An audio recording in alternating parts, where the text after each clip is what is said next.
Hi hello నమస్తే welcome to Vijaya Maavooru audio books channel. నేను విజయలక్ష్మిని. Friends, నవల స్రవంతిలో ఈరోజు మరో చక్కటి నవలతో మళ్ళీ మీ ముందుకు వచ్చానండి. ఈ రోజు నుంచి మీకు వినిపించబోతున్న నవల పథికుడు నవలను మీకు సీరియల్ గా వినిపించబోతున్నాను. ఈ నవల రచయిత్రి శ్రీమతి వడ్లమాని మణి గారు మనకి ఈ పథికుడు నవలను సీరియల్ గా వినిపించండి మీ ఛానల్లో అని చెప్పి మనకి పంపించారనమాట. సో మరి మణిగారి పరిచయం కూడా మీకు ఒక్కసారి నేను తెలియజేస్తాను. మణిగారి పరిచయం ఆవిడ మాటల్లోనే చెప్పాలి అంటే ఇలా చెప్తున్నారు. అక్షరాలతో ప్రేమలో పడ్డ నేను కూడా కథలు రాయగలను అని ఎన్నడూ అనుకోలేదు. కానీ రాశాను. రాయడమే కాదు, వాటన్నిటినీ గుదిగుచ్చి 6 పుస్తకాలు కూడా వేశాను అని చెప్పారు. దాదాపు 170 కథలు రాశాను. 3 నవలలు కూడా రాశాను. ఎన్నో దిన వార మాస పత్రికలలోనూ అంతర్జాల పత్రికలతో పాటు ఆకాశవాణిలో ప్రసారమైన కథలు కూడా ఎన్నో ఉన్నాయి. అలాగే ప్రముఖ కథా సంకలనాలలో ప్రచురితమైన కథలు పాఠకుల మన్ననలు పొందాయి అని వడ్లమాని మణి గారు మనకి చెప్తున్నారు.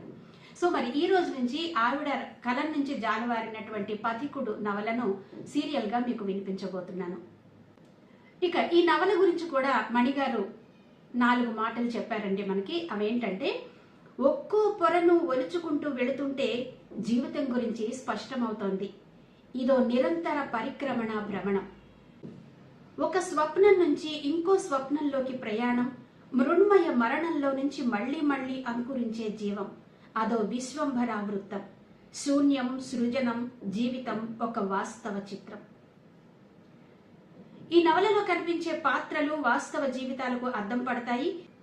సో మరి ఈమె రచనల్లో వాత్సల్య గోదావరి, కాశీపట్నం, చూడరబాబు, మనం, గెలుపు గాయాలు, పథికుడు, అసంగత అన్న నవలలు, కథలు బాగా ప్రాచుర్యం పొందాయి అని చెప్తున్నారు.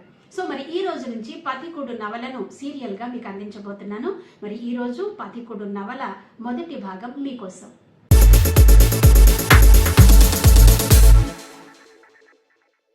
ఆకాశంలోని నక్షత్రాలకి తెలుసు రోజూ చూసే చీకటి వెలుగుల దృశ్య రహస్యం. అది అనంతం. ఈ 2 రహస్య స్వప్నాల మధ్య మాయ కమ్మేసిన జీవితం. ఈ నేను అనేది నా అస్తిత్వమా? నిజంగా ఉందా? ఏది రుజువు? కాదే. నేను అంటే శూన్యం. అదే కదా సంపూర్ణం. అబ్బా సత్య, ఏం చేస్తున్నావు? జీవితం అంటే ఏంటో తెలుసుకోవాలని తాపత్రయపడుతున్నాను. సరేలే, తర్వాత తెలుసుకో. ఇప్పుడు పార్టీకి పోదాం. వాడు మనల్ని తప్పకుండా రమ్మనమని చెప్పాడు అంటూ హడావిడి చేస్తూ తీసుకెళ్లాడు శివ. పార్టీలో కూర్చున్నాడు గాని ఏదో అస్థిమితం అతన్ని కుదిపేస్తోంది. ఇంక ఉండలేక, నేను వెళ్ళిపోతాన్రా అంటూ బయటకొచ్చేశాడు. అరే ఆగు సత్య, నేను వస్తున్నాను అంటూ వెనకాలే శివ కూడా వచ్చేశాడు. అంటున్నానని కాదు గాని నువ్వు ప్రపంచంతో పాటు నడు. ఏంటి, పార్టీలకు వెళ్ళడమా? అదే వద్దు, వెటకారం. మరి నువ్వు అందరిలాగా ఉండు. అంటే అదే, నీ ఆలోచనలు విపరీతంగా ఉంటాయి, భయమేస్తుంది. కాదు శివ, నాకు ఈ మనుషుల ద్వంద్వ ప్రవర్తన నచ్చడం లేదు. భౌతికమైన విషయాలకు ప్రాధాన్యం ఎక్కువైపోతోంది. ఎందుకో ఇమడలేకపోతున్నాను. బయటంతా నిశ్శబ్దంగా ఉంది. అతనిలోని సంఘర్షణ అర్థం చేసుకున్నట్టుగా భుజం మీద చెయ్యి వేసి నొక్కాడు శివ. కారు తీయకుండా, పద కొంచెంసేపు నడుద్దాం అన్నాడు. ఇద్దరూ మౌనంగా నడుస్తున్నారు. వీధి పొడవున నీడలు పరుస్తున్న చెట్లు, ఆ పరిసరాలు, ఆహ్లాదకరమైన చల్లని రాత్రి, మెల్లమెల్లగా వీస్తూ గాలి, ఆకుల నీడల మాటున మిణుకు మిణుకుమనే మిణుగురులు, ఆకాశం నిండా పరుచుకున్న నక్షత్రాలు వెదజల్లిన పసిడి పుప్పొడిలా మెరుస్తున్నాయి. సత్య, శివ, శశి ముగ్గురు మంచి స్నేహితులు. వీళ్ళ ముగ్గురికి పూర్ణ పబ్లోనే పరిచయం అయింది. ఆ పరిచయం గాఢ స్నేహంగా మారింది. పూర్ణ కళ్ళజోడుతో సీరియస్గా ఉన్నట్టు కనిపిస్తుంది. దానికి తోడు ఎప్పుడూ చేతిలో ఓ పుస్తకంతో దర్శనమిస్తూ ఉంటుంది. అందుకే శశి, అపర సరస్వతి, ఇవాళ ఏం పుస్తకం తల్లి నీ చేతిలో? నువ్వు చదవడం కాదు గాని నీతో పోటీ పడలేక చస్తున్నా అనేవాడు. నిజానికి పూర్ణ మంచి చదువరి. తను చదవని రచయిత లేరు. పాతకాలపు వాళ్ళని, సమకాలీన వాళ్ళని కలిపి మరీ చదువుతూ ఉంటుంది. శశి కూడా చదువుతాడు, కానీ అంత సీరియస్గా కాదు. అందుకు శివ, సత్యం తిడుతూ ఉంటారు. అవి చదువు ఇవి చదువు అని చెప్పడమే కాదు, పూర్ణతో పోలుస్తుంటారు. అది అసలు బాధ. అది కాదురా, తను చదువుతోందని కుళ్ళ, నువ్వు చదవలేకపోతున్నావని ఏడుపా అనేవాడు సత్య. రెండును, ఏడుపుతో కూడిన కుళ్ళు. శివ ఉవాచ. తెలుగు ఇంగ్లీష్ కాకుండా ఇంకా వేరే భాషల పుస్తకాలు కూడా చదువుతున్నావా పూర్ణ అని శశి వెక్కిరింత. అంటే అదే, సంస్కృతం ఎలాగో కాస్త తెలుసు, ఎందుకంటే ఇంటర్లో ఫస్ట్ లాంగ్వేజ్, ఇంకా రష్యన్ చైనా కూడా చదువుతున్నాను అని ఉడికించేది. తల్లి నీకో పెద్ద నమస్కారం అనేవాడు. వాళ్ళు కలిసినప్పుడు ఎన్నెన్నో కబుర్లు, మరెన్నో చర్చలు నడుస్తూ ఉండేవి. ఒకరోజు పూర్ణ, ఏంటి నా గురించి మీకేం తెలుసుకోవాలని లేదా, ఎప్పుడూ ప్రశ్నలు వెయ్యరు అడిగింది. ఆ మాటకి వెంటనే శివ, అదేంటి పూర్ణ, ఏదైనా ఉంటే మాతో పంచుకునే చనువు నీకుంది, ఏదైనా ఉంటే మేము అడగకుండానే నువ్వే చెప్పేస్తావని మా నమ్మకం అన్నాడు. సరే అయితే ఈరోజు నా గురించి కొన్ని విషయాలు చెబుతాను అంటూ సత్య వైపు చూసింది. కారణం తెలీదు గాని పూర్ణకి సత్య అంటే ఇష్టంగా ఉండేది. నిజానికి అతను ఎక్కువ మాట్లాడేవాడు కాదు. అయినా తను ఎప్పుడు కూర్చున్నా సత్య పక్కనే కూర్చునేది. చాలా చనువుగా మెలిగేది తనతో. అప్పుడప్పుడు ఫోన్ చేస్తూ ఉండేది, లేదా మెసేజ్లు పంపిస్తూ ఉండేది. ఫోన్ చేస్తే ముక్తసరి మాటలతో పెట్టేసేవాడు. మెసేజ్కి అస్సలు జవాబే ఇచ్చేవాడు కాదు. ఎందుకో తను సత్య కలిసి ఒకే విషాదాన్ని మోస్తున్నట్టు, ఎక్కడో ఎప్పుడో కలిసిన ప్రాచీన స్నేహపు భావన అనుకునేది పూర్ణ. అందుకే ఈ సంగతి చెప్పగానే అతనిలో ఏదైనా మార్పు కనిపిస్తుందేమో అని రహస్యంగా వెతుక్కుంది. సత్య మామూలుగానే ఉన్నాడు. నిజానికి సత్య ఊహలు వేరేగా ఉండేవి. ఇంతలో శశి కూడా వచ్చి వీళ్లతో కలిశాడు. పూర్ణ తన గురించి చెప్పడం మొదలుపెట్టింది. ఢిల్లీలో మా ఇంటికి దూరమని హాస్టల్లో ఉండి చదువుకునేదాన్ని. అప్పుడు పరిచయం అయ్యాడు రాకేష్. ఇంటికి దూరంగా ఉండడం, పైగా హద్దులు పెట్టేవాళ్ళు లేకపోవడంతో కావలసినంత స్వేచ్ఛ దొరకడం, ఇవన్నీ కలిపి రాకేష్కి దగ్గరయ్యేలా చేశాయి. ఆ మైమరుపు ఏ స్థాయికి వెళ్ళిందంటే ఇల్లుని అమ్మా నాన్నల్ని కూడా వదిలేసి అతనితో ఉండిపోయేలా. నాన్న ఎంత చెప్పినా వినలేదు. నువ్వు తప్పటడుగు వేస్తున్నావు, వద్దు వద్దు అంటున్నా వాళ్ల మాట లెక్క చేయకుండా ఇల్లొదిలి బయటకొచ్చేసి అతన్ని పెళ్లి చేసుకున్నాను. కొత్త మురిపెన్ తీరగానే పాత కథ మొదలు. ఆ వయసులో తప్పు ఒప్పు నిర్ణయించుకునే తెలివి లేదు, పెద్దవాళ్ల మాట వినలేదు. అనుభవంలోకి వచ్చేసరికి జీవితం నాశనమైపోయింది. ఇక వేరే దారి లేక చచ్చిపోదాం అనుకునే సమయంలో ఒకసారి నాన్నకి ఫోన్ చేయాలనిపించి చేశాను. అప్పుడు నాన్న అన్న మాటలు ఆలోచించేలా చేశాయి. నువ్వు చచ్చిపోతే ఆ కోత మా జీవితాంతం భరించాలి. అదే నీ తప్పును తెలుసుకుని నువ్వు ధైర్యంగా నిలబడి స్వశక్తితో బతికితే మోసపోయినా తప్పు తెలుసుకుంది అనే తృప్తి మాకు మిగులుతుంది అని చెప్పారు. ఆ మాటలతో నాలో కొత్త ఆశలు కలిగాయి. మధ్యలో ఆపేసిన చదువు మొదలుపెట్టాను. ఆత్మవిశ్వాసం పెంచుకున్నాను. నా కాళ్ల మీద నిలబడేలా నాకున్నంతలో పక్కవాళ్లకు సాయపడే అలవాటు చేసుకున్నాను. నా ఉద్యోగం కూడా ఇలా జనంతో మమేకమవుతూ ప్రయాణాలు చేస్తూ ఉండడం కాబట్టి కాలమే తెలియడం లేదు. పైగా ఎన్నో చేయాల్సిన ఉన్నాయని ప్రతి క్షణం గుర్తొస్తుంది. నిజానికి ఈ విషయాలు మీకు చెప్పడానికి ముందు భయపడ్డాను. కానీ స్నేహంలో ఆ మాత్రం నిజాయితీ ఉండాలి. నా గతంతో మీకు పని లేదనుకుంటే మన స్నేహం ఇలాగే ఉంటుంది. లేదా ఏదైనా అభ్యంతరం ఉంటే చెప్పేయండి, పర్వాలేదు. తన గురించి మొత్తం చెప్పడంతో శశి లేచి వచ్చి, ఏయ్ పూర్ణ, నువ్వు చాలా గ్రేట్ అంటూ ఆమె భుజాలు తట్టాడు. శివ అయితే ఆమె చెయ్యి నొక్కి, మాకు చాలా గర్వంగా ఉంది నీలాంటి స్నేహితురాలున్నందుకు అన్నాడు. ఎప్పటిలాగే సత్య ఏమీ మాట్లాడలేదు. ఆ కళ్ళలో మాత్రం ఒక చిన్న అభినందన తళుక్కుమని మెరిసినట్టు అనిపించింది పూర్ణకు. ఒకరోజు శివ అడిగాడు, పూర్ణ నిన్నిష్టపడుతోంది తెలుసుగా? తెలుసు. నీకు తనంటే ఇష్టమే కదా? అవును. మరి ఇష్టపడి కూడా ఎందుకు చెప్పవు తనకి? నీ ఒక్క మాట కోసం ఎదురు చూస్తోంది కదా. మౌనంగా ఉండిపోయాడు సత్య. మౌనం కాదు, మాట్లాడు అన్నాడు శివ. ఏం మాట్లాడమంటావు? నేను లైఫ్ని వేరే దృక్కోణంతో చూస్తున్నాను. నేను ఎంచుకున్న దారి వేరు. నాకు నచ్చినట్లుగా నేనుండాలని అనుకోవడం కూడా తప్పేనా? ఎందుకు ఎవరికో ఒకరికి లొంగి ఉండాలి అనిపిస్తుంది. ఓ ముసుగు నా పైన ఉన్నట్టు ఊపిరాడదు. అది తీసేసి మాట్లాడాలనిపిస్తుంది. అలా మాట్లాడకపోతే అసలు నేను కాదనిపిస్తుంది. అంతేకాదు, ఎందుకో నా మనసు ఈ లవ్, ఈ రిలేషన్షిప్స్ మీదకి పోవడం లేదు. పెళ్ళి అనేది ఓ బంధం, స్వేచ్ఛ ఉండదు అని నా అభిప్రాయం. ఇక పూర్ణ విషయానికొస్తే, ఇప్పుడు పూర్ణని నేను పెళ్లి చేసుకుంటే ఏముంది? ఓ సంసారం, పిల్లలు, చదువులు, పెళ్ళి అంటూ తన చుట్టూ ఓ చట్రం బిగించడం, ఇంతేగా జరిగేది. అదే ఆమెని నా స్వార్థమైన ప్రేమతో బంధించకుండా ఉంటే విశ్వమంతా ఆమెదే, స్వేచ్ఛగా తన పని చేసుకుంటూ పోతుంది. నిజానికి తానో శక్తి. ఆ శక్తి పీడితులకి, బాధితులకి అందాలి గాని నాలాంటి వాళ్ల కోసం వృధా చేయకూడదు అన్నాడు నిజాయితీగా సత్య. మనసు పెట్టి చేసేటప్పుడు పని వల్ల సంతోషమే కాదు, శక్తి కూడా వస్తుంది. అలా అని ఆ ప్రేమని అదిమి పెట్టక్కర్లేదు. తొందరపడకూడదు. మన ప్రేమను ఓ శక్తిగా మార్చుకోవాలి. అదే కొన్ని రోజులకు తనకే తెలుస్తుంది. దట్ ఈజ్ సత్య అనుకున్నాడు శివ. ఒక ఆడపిల్లగా పూర్ణ ఎలా తీసుకుంటుందో ఈ విషయాన్ని తెలియందేమీ కాదు. అది వాళ్ళిద్దరూ నిర్ణయించుకోవలసిన సంగతి ఏమైనా కూడా. సత్యలో ఆ గుణమే నచ్చేది. మనసులో ఒకటి, బయటకొకటి ఉండదు.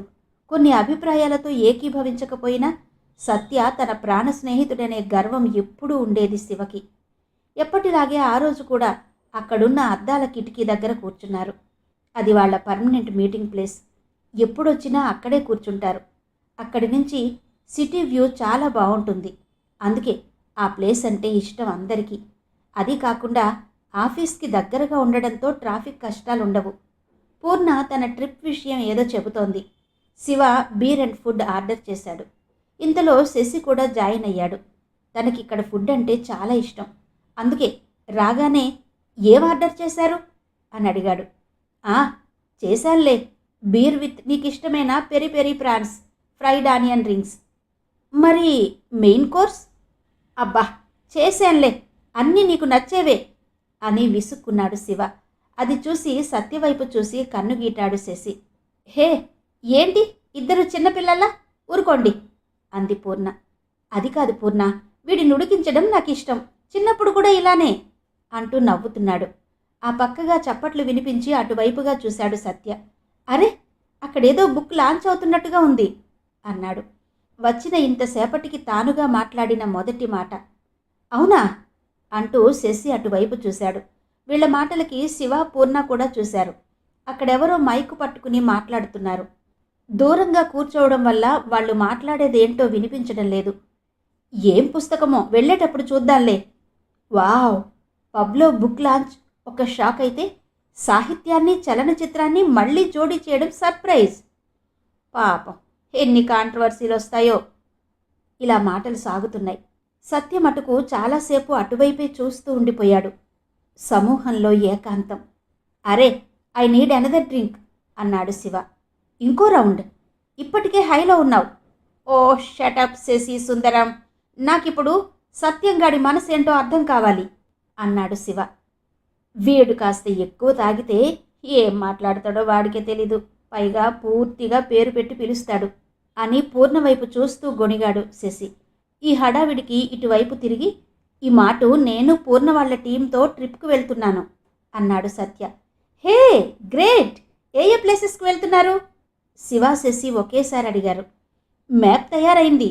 ఫస్ట్ ఈస్ట్, తర్వాత వెస్ట్, ఆ తర్వాత సౌత్ అండ్ చివర్లో నార్త్ అని చెప్పింది పూర్ణ. సో టోటల్ రౌండ్ ట్రిప్ అన్నమాట. హే వివరాలు కావాలనుకుంటే బోలెడు బ్లాగ్స్ చూడు అన్నాడు. ఆ ట్రిప్ గురించిన వివరాలు చాలాసేపు మాట్లాడుకుంటూ ఉండిపోయారు. అన్నట్టు నేను కూడా బెంగళూరు వెళ్తున్నాను. ఎన్ని రోజులు పడుతుందో తెలీదు. అక్కడ చేయాల్సిన పనులు చాలా ఉన్నాయి అన్నాడు శివ. ఇంకో అరగంట పోయాక నలుగురు లేచారు. సత్య శశికి చెప్పాడు శివని జాగ్రత్తగా తీసుకెళ్లమని. అప్పటికి బుక్ లాంచ్ అయిపోయింది. అందరూ వెళ్ళిపోతుండగా సత్య పరుగు పరుగున వెళ్ళి ఒక వ్యక్తితో వినయంగా మాట్లాడుతున్నాడు. అతను ఒక ప్రసిద్ధ రచయిత, చిత్రకారుడు, కవి కూడా. శశి వెళుతూ వెళుతూ కౌంటర్ పక్కన పెట్టిన పుస్తకం ఒకటి కొన్నాడు పూర్ణకివ్వడానికి. సత్య అక్కడికి దగ్గరలోనే చిన్న అపార్ట్మెంట్లో ఉంటున్నాడు.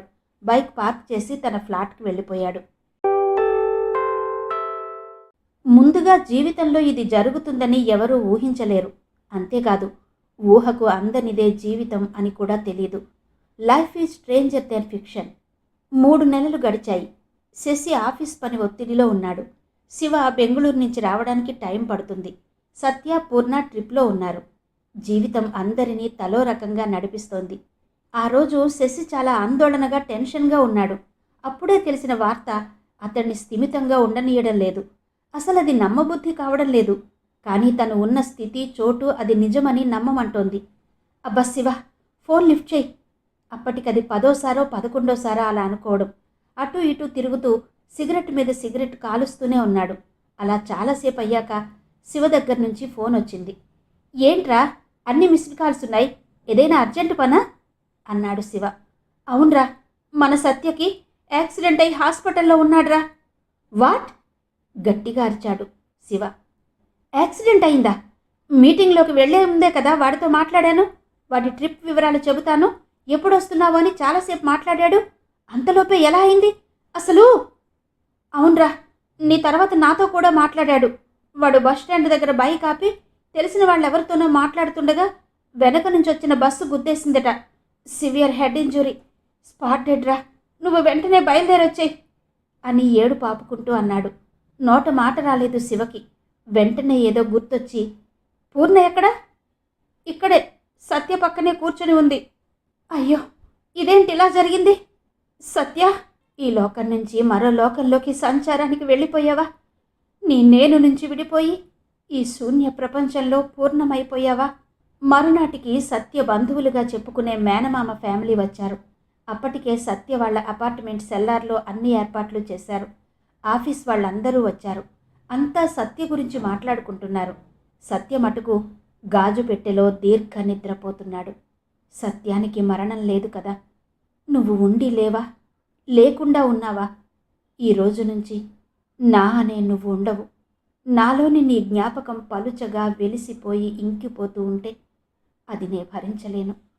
దేహాన్ని అచేతనం చేసుకుని అనంత చైతన్యం వైపు ప్రస్థానం. ఒక పక్కగా శశి, పూర్ణ నించుని ఉన్నారు. ఆమె కళ్ళు ఎర్రబడి ఉన్నాయి. మహోద్ధృత దుఃఖం బయటకు రాలేక గిలగిలా కొట్టుకుంటోంది. సత్యతో గడిపిన క్షణాలు ఇంకా సజీవంగా ఉన్నాయి. తను ప్రపంచపు తీరుతెన్నుల గురించి మాట్లాడుతూ, ఒరేయ్, అంతమంది జవాన్లు చనిపోయారు, దీనికి అంతం లేదా? అయినా ఎవరూ పట్టనట్టు ఉంటారేంట్రా అని బాధపడేవాడు. అరే, ఎందుకు లేదురా బాధ? పాపం అందరూ సోషల్ మీడియాలో, టీవీ ఛానల్స్లో తెగ బాధపడుతూనే ఉన్నారు అన్నాడు శశి. షు, వాడు చెప్పేది మనసులోంచి పడే బాధ. అది నిజానికి ఎంతమందిలో ఉంది? వాడు బాధపడేది దాని గురించి. ఇప్పుడు జనాలకి కావలసింది సెన్సేషన్. సత్యకి ఉర్దూ గజల్స్, షాయరీలంటే ప్రాణం. అంతేకాదు, పాటలు చాలా బాగా పాడేవాడు. ఒకప్పటి సినిమా గాయని పాటలంటే చాలా ఇష్టం. ఆమె గురించి విని మనుషులే కాదు, జీవితం కూడా దగా చేసింది, అందుకే ఆమె ఓ విషాద కోయిల అనేవాడు. ఎంతో ఇష్టమై ఆమె పాటని తన ఫోన్కి రింగ్ టోన్గా పెట్టుకున్నాడు.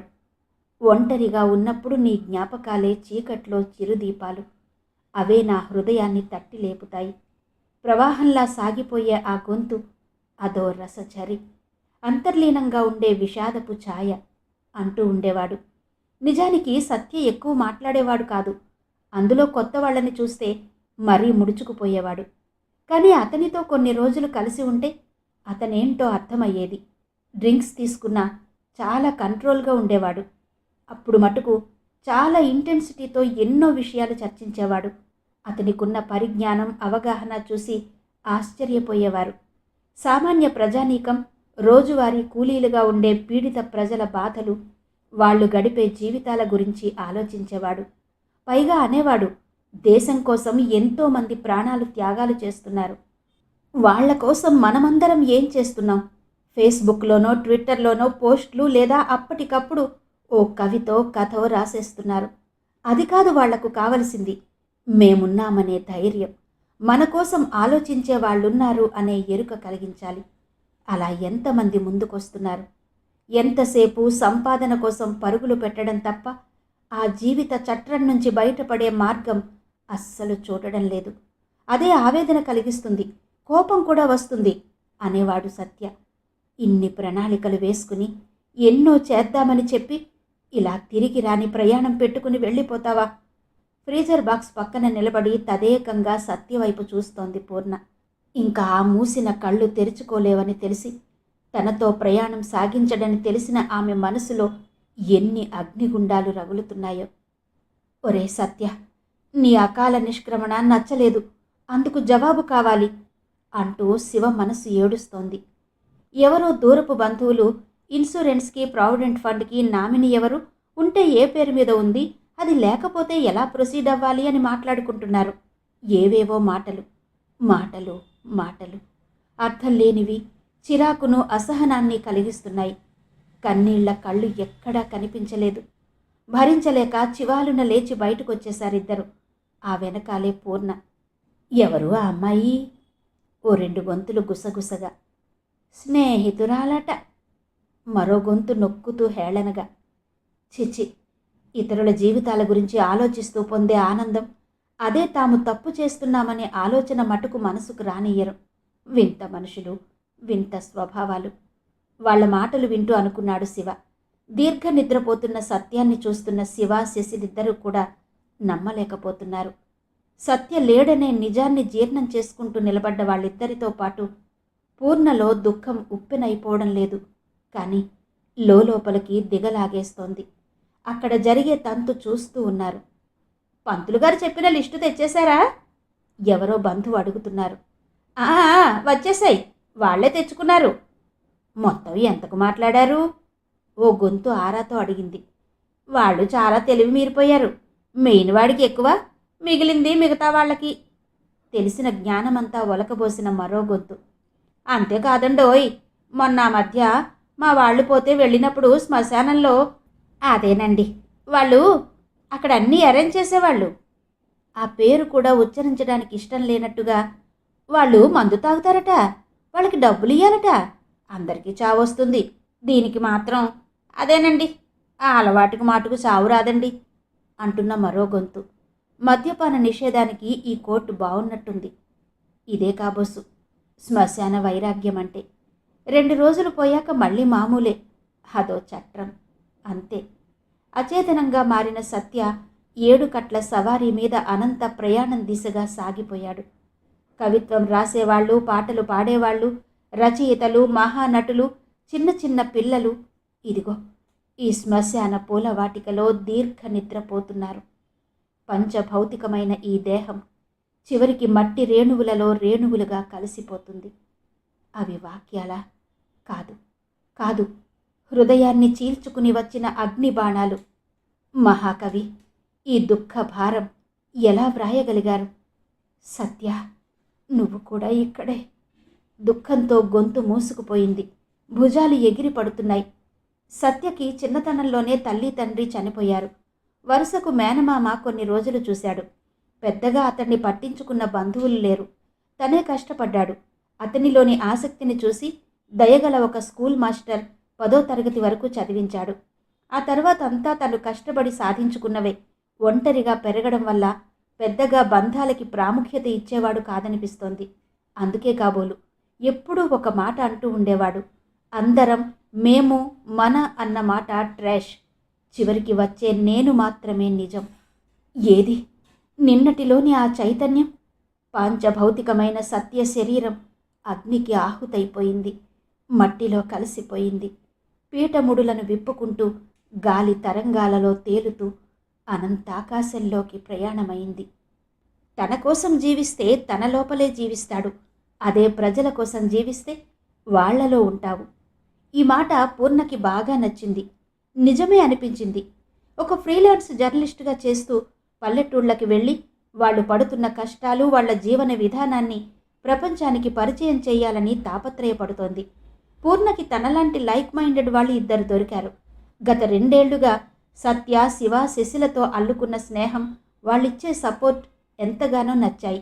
వాళ్ళని చూస్తుంటే తన సైన్యం అనే కాన్ఫిడెన్స్ ఉండేది. ఆశపడి పనిచేస్తున్నవారు ఏదో కొంత దొరికితే ఆనందపడిపోతారు. ఆశయం కోసం పనిచేస్తున్నవారు ఒక లక్ష్యంతో గమ్యం వైపు పయనిస్తారు. జీవితం అంటే ఉద్యోగం, పెళ్ళి అంటూ గిరిగీసుకుని ఉండక్కర్లేదు.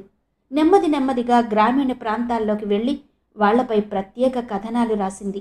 పడుతున్న కష్టాలు, వాళ్ల జీవన విధానాన్ని తనదైన శైలిలో ప్రపంచానికి పరిచయం చేయాలనుకుంది. అందుకే కొన్ని రోజుల నుండి దేశంలోని గ్రామీణ ప్రాంతాలకు వెళ్లడం, అక్కడి ప్రజలతో కలిసి సామాజిక సాంఘిక అంశాలను ఇతివృత్తంగా తీసుకుని డాక్యుమెంటరీలు చేయడం మొదలుపెట్టింది. గతం మరచిపోయి అతని ప్రేమలో, అతని జీవితంలో అర్ధభాగం కోరుకుంది. కానీ తరువాత తెలిసింది, అతనికి పెళ్ళంటే ఇష్టం ఉండదు, అంటే స్వేచ్ఛని కోల్పోతానేమో అనే భయం. అందుకే ఆ బంధానికి పెద్ద విలువ ఇవ్వడని. సత్యతో జీవితంలో ప్రయాణం ఎలా ఉండేదో తెలియదు గాని ఈ మొత్తం ట్రిప్లో సత్య అంటే ఏంటో తెలుసుకునే అవకాశం దొరికింది. ఇప్పుడున్న ఈ స్థితి అంటే ప్రపంచపు పోకడలో స్వార్థపు నేను అనేది బాగా ఎక్కువగా వినిపిస్తోంది అనేవాడు. పైగా, పూర్ణ, నీకు ధైర్యం ఎక్కువ, నువ్వు ఈ ప్రపంచంలో ఈవిడే శక్తిని సంపాదించుకున్నావు, కానీ నేనలా ఉండలేను, నిజానికి అదే తట్టుకోలేకపోతున్నాను అనేవాడు. సమూహంలో ఉన్న ఏకాంతాన్ని అభిలషించే వ్యక్తి. అలాంటి సమయంలో సత్య మరణం. ఓహ్, మళ్ళీ ఇంకో పరీక్ష, తప్పదు, ఈ పరీక్ష కూడా పాస్ అవ్వాలి అని మానసికంగా తనను తాను సిద్ధం చేసుకుంది పూర్ణ. అప్పుడే కాకతాళీయంగా పూర్ణకి ఆనాటి సంఘటన ఒకటి గుర్తుకొచ్చింది. ఆ రోజున గాలి భయంకరంగా వీస్తుంది. ఉన్నట్టుండి ఆకాశంలో మెరుపు, దానితో పాటే పెద్ద పెద్ద చినుకులు హోరున పడుతున్నాయి. సర్రమంటూ మొహాన్ని కోస్తున్న గాలితో పాటు చినుకులు చెంప మీద, తల మీద టప్ టప్ మంటూ పడుతున్నాయి. కళ్ళకి ఏమీ కనిపించడం లేదు. అసలే ఈ ఊరు కొత్త, చీకటి పడింది, పైగా గాలివాన, ఆ పైన కరెంటు పోవడం. అన్ని కష్టాలు ఇప్పుడే రావాలా? ఇక్కడే బస్టాప్ ఉందని చెప్పారు. ఏది కళ్ళకు కనబడితేనా? వెధవవాన, పీడవాన అనుకుంటూ 2 అడుగులు ముందుకు వేసింది. ఎక్కడ చూసినా నీళ్లే, నడుందాకా వచ్చేసాయి. కదిలితే ఏ గుంటలోనో పడిపోతానేమో అనే భయం కూడా వేసింది. చుట్టుపక్కల ఏమీ కనిపించడం లేదు. ఎలాగో చేతిలో ఉన్న బ్యాగ్ని మెడకు వేసుకుని చేతిలో ఉన్న సెల్ ఫోన్ తీసి టైం చూసుకుంది. 8 గంటలైనట్టుంది. లాస్ట్ బస్ 9 గంటలకు అన్నట్టు గుర్తు. ఈ వానలో బస్టాప్కి చేరడం ఎలా? ఎక్కడైనా తలదాచుకోవడానికి ఇంత స్థలం కనిపిస్తే బావుండును. జోరున కురిసే వాన, హోరున వీచే గాలి, అంతులేని శూన్యం. బైరాగి గుర్తొచ్చాడు. రోడ్డుకి కుడివైపున ఏదో మినుకు మినుకుమంటూ చిన్నగా కనిపించింది. కళ్ళు నిక్కపొడిచి చూసింది. అక్కడ ఒక ఇల్లు ఉన్నట్టుగా తోచింది. నెమ్మదిగా అడుగులు వేస్తూ దగ్గరగా వెళ్ళి చూస్తే అది ఇల్లే. అమ్మయ్యా అని నిండుగా ఊపిరి తీసుకుంది. కానీ మళ్ళీ అంతలోనే ఓ చిన్న అనుమానం తలెత్తింది. ఈ వానలో, చీకట్లో తలుపు కొడితే తీస్తారా అని. అయినా ఇలా మీనమేషాలు లెక్క పెడితే ఎలా? ధైర్యం చేసి తలుపు కొడితే పోలా అనుకుంటూ తలుపు కొట్టింది. లోపల నుంచి ఎవరు అంటూ ఒక ఆడగొంతు. ఎవరు? కొంచెం విసుగ్గా, మరికొంచెం ఆరాగా అంటున్న మగ గొంతు వినిపించాయి. నా పేరు పూర్ణ అండి, నేనిక్కడికి పని మీద వచ్చాను. మా ఊరికి తిరిగి వెళ్ళిపోదామని బస్టాప్కి వెళుతూ ఉంటే ఈ గాలివానలో చిక్కుకున్నాను. ఈ ఇల్లు తప్ప నాకు ఏదీ కనిపించలేదు. మీరు దయుంచి కొంచెం సేపు నన్ను మీ ఇంట్లో ఉండనిస్తే వాన తగ్గిన వెంటనే వెళ్ళిపోతాను. మీరు నన్ను నమ్మవచ్చు, కావాలంటే ఐడి కార్డు కూడా ఉంది అని ప్రాధేయపూర్వకంగా అడిగింది. లోపల నుంచి ఎటువంటి సమాధానం లేదు. ఎక్కడా తలుపు తీసే సూచనలు కనిపించలేదు. చేసేదేమీ లేక వెనుతిరుగుతుండగా ఇంతలో తలుపు తీసిన చప్పుడు వినిపించింది. పూర్తిగా తలుపు తెరవకుండా వచ్చినతను బ్యాటరీ లైట్ మొహం మీదకు వేసి కింద నుంచి పైదాకా చూశాడు. చూడ్డానికి సుమారు 60 ఏళ్లు పైబడ్డవాడిలా ఉన్నాడు. వెంటనే ఐడి కార్డు తీసి చూపబోతుంటే, అయ్యో పర్వాలేదు, ముందు మీరు లోపలికి రండి, బాగా తడిసిపోయినట్టున్నారు అంటూ, నా పేరు మల్లేశం అంటారండి అని స్వపరిచయం చేసుకున్నాడు. ఆ పక్కనే నిలబడి ఉన్న ఆవిడని తన భార్య అని చెప్పి పరిచయం చేసి అక్కడే ఉన్న కుర్చీ చూపించి కూర్చోమని, ఇదిగో ఓ తువ్వాలు తీసుకునిరా, బాగా తడిసిపోయారు, తుడుచుకుంటారు అని అక్కడ నిలబడ్డ ఆవిడికి చెప్పాడు. ఆవిడ వెళ్ళి తువ్వాలు తెచ్చి నా చేతికిచ్చింది. తల తుడుచుకుంటూ ఉండగానే ఆవిడ లోపలికి వెళ్ళి వేడివేడిగా టీ తీసుకుని వచ్చింది. మొహమాటం లేకుండా ఆవిడిచ్చిన టీ తాగి థ్యాంక్స్ చెప్పాను. ఆ టీ కడుపులో పడేసరికి ప్రాణం లేచొచ్చినట్టయింది. అప్పుడు కాస్త తేరుకుని నలుమూలలా చూశాను. అది చాలా పాత ఇల్లులా ఉంది. నేను కూర్చున్నది ఒక పెద్ద సావడి. బహుశా అతను వ్యవసాయం చేస్తాడు కాబోలు. అక్కడున్న వస్తువులను చూస్తుంటేనే తెలుస్తోంది. ఆ కొవ్వెత్తి వెలుగులో మూలగా ఓ మంచం మీద ఎవరో పడుకుని ఉన్నట్టున్నారు. అటువైపు చూస్తున్న పూర్ణను చూసి, ఆమె మా అమ్మ. చాలా రోజుల నుంచి సుస్తీగా ఉంది. ఇక ఎన్నో రోజులు బతకదని డాక్టర్స్ ఇంటికి పంపించేశారు. పొద్దున వరకు బాగానే ఉంది, మాట్లాడింది కూడా. ఇవాళ సాయంత్రం నుంచి ఈ ముసురుతో పాటు ఈవిడ కూడా భయపెడుతోంది. ఏంటో ఈ రాత్రి తొందరగా గడిచిపోతే బావుండు దిగులుగా అన్నాడతను. పక్కనున్న గదిలో నుంచి ఒకతను హడావిడిగా కంగారు పడుతూ వచ్చాడు. అతనితో పాటుగా అతని భార్య, ఇంకొక ఆమె కూడా ఉన్నారు. ఇంకా కరెంట్ రాలేదు. వాళ్ళ చేతిలో పెద్ద సైజు హ్యాండ్ బ్యాటరీ లైట్ ఉంది. ఏం పర్వాలేదు, ఇంకా సేపట్లో పురుడు వచ్చేస్తుంది. మొదటి కానుపు కదా, అలాగే భయంగా ఉంటుంది. మీరు ధైర్యంగా ఉండండి అందావిడ. వెంటనే మల్లేశం గారి భార్య అందుకుని, ఒక పక్క మా అత్తమ్మ పరిస్థితి ఇప్పుడో అప్పుడో అన్నట్టుంది. ఇదే సమయంలో బుజ్జమ్మకి పురుటి నొప్పులు అని ఏడుపు గొంతుతో అంటోంది. ఏం పర్వాలేదమ్మా, కానుపు సులభంగానే అవుతుంది. నేనుంటానుగా, మీరీ లోపల కాస్త రెస్ట్ తీసుకోండి అని నర్సులా ఉన్నావిడ మల్లేశం గారి భార్యకి ధైర్యం చెప్పి లోపలికి వెళ్ళింది. మూలనున్న కొవ్వొత్తి చీకటి వెలుగుల ఆట ఆడుతోంది. జీవితం అంటే ఇదే కదా, ఇప్పుడు మరో క్షణము పైకి పోతుందేమో అన్న ముసలి ప్రాణం. ఇంకో పక్క పురిటి నొప్పులతో మరో ప్రాణిని ఈ లోకంలోకి తీసుకొచ్చే ప్రయత్నం. బాగుంది, గమ్మత్తుగా, ఇంకా చెప్పాలంటే విచిత్రంగా ఉంది అనుకుంది పూర్ణ. ఆసుపత్రికి వెళ్లే వీలు లేకపోవడంతో మల్లేశం గారే వెళ్ళి డాక్టర్ని తీసుకుని వచ్చారు. వస్తూనే ఆవిడ నొప్పులు పడుతున్న వాళ్ళ అమ్మాయిని చూసి, నేను కండిషన్ చెక్ చేసి ఏ సంగతి చెబుతాను అంటూ తలుపు వేసేశారు. కొద్ది క్షణాలకే డాక్టర్ బయటకొచ్చి, డెలివరీ అయిపోయేలా ఉంది, నార్మల్గానే అవుతుంది, కంగారు పడకండి అని చెప్పి లోపలికి వెళ్ళిపోయారు. మరో 10 నిమిషాల్లో కేర్ మంటూ ఏడుపు వినిపించింది. అంతవరకు స్తబ్దుగా ఉన్న వాతావరణంలోకి ఒక్కసారిగా చైతన్యం వచ్చింది. తలుపులు తెరుచుకుని మల్లేశం గారి భార్య వచ్చింది. ఏవండి, చక్కటి పాప పుట్టింది. ఎంత బావుందనుకున్నారు? ఆ ముక్కు, నోరు అంతా అల్లుడి పోలికే అంటూ ఉత్సాహంగా సంబరంగా చెప్పసాగింది. కానీ పాపం ఆయన మొహం చిన్నబోయి ఉంది. నవమాసాలు మోసి కనిపెంచిన తల్లి ఇక లేదు. ఎప్పటికీ కనపడదు అనే దుఃఖంతో, బాధతో ఆయనున్నాడు. అది తెలియనావిడ భర్తతో మనవరాలు పుట్టిందని సంతోషంగా చెబుతోంది. అయ్యో, ఆవిడికి అసలు సంగతి తెలీదు. చెబుదామనుకుని లేచాను. కానీ అంతలోనే ఆవిడ ఆ పక్కకు చూసి, అయ్యో దేవుడా అంటూ దగ్గరకు వెళ్ళి పొంగి వస్తున్న దుఃఖాన్ని అదుముకుంటూ భర్త చెయ్యి పట్టుకుంది. అంతవరకు బింకంగా ఉన్న ఆమెను చూసేసరికి అతను, అమ్మ ఇంక లేదే అంటూ ఒక్కసారిగా గట్టిగా ఏడ్చాడు. ఆవిడ కూడా కొంచెం సేపు బాధపడి చటుక్కున భర్తతో అంది, ఇదిగో మీ అమ్మగారు ఎక్కడికి వెళ్ళలేదు, ఇక్కడి నుంచి ఆ గదిలోకి వెళ్ళింది. అదేనండి, అమ్మాయికి ఆడపిల్ల పుట్టింది అనేసింది. ఆవిడ మాటలు వింటున్న పూర్ణకు ఆవిడ అక్కడున్న విషాద పరిస్థితిని ఆనందంగా మార్చేయడం భలే ఆశ్చర్యాన్ని కలగచేసింది. ఆనాటి సంఘటన ఇప్పుడు గుర్తు రావడంలో ఆంతర్యం ఏమై ఉంటుంది? అలా అనుకుంటుండగా అకస్మాత్తుగా పూర్ణ మెదడులో పొరలు పొరలుగా పీటముడులు విడిపోతున్నట్టు, చిక్కటి చీకటి బద్దలైనట్టు ఒక అపూర్వ కాంతి రేఖ కళ్ల ముందు కనిపిస్తూ తనకు తానే అర్థమైనట్టు, ఒక నిజ స్వప్నం చూస్తున్నట్టు ఉంది. ఒక్కో పొరను వలుచుకుంటూ వెళుతుంటే జీవితం గురించి స్పష్టమవుతోంది.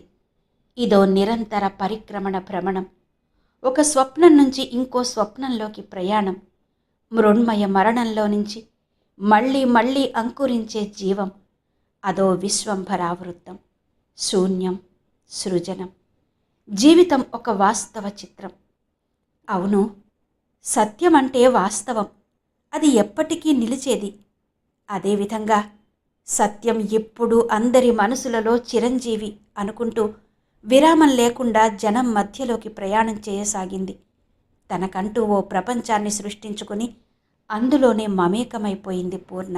విన్నారు కదండి, శ్రీమతి వడ్లమాని మణిగారి పథికుడు నవల మొదటి భాగం ఆడియో.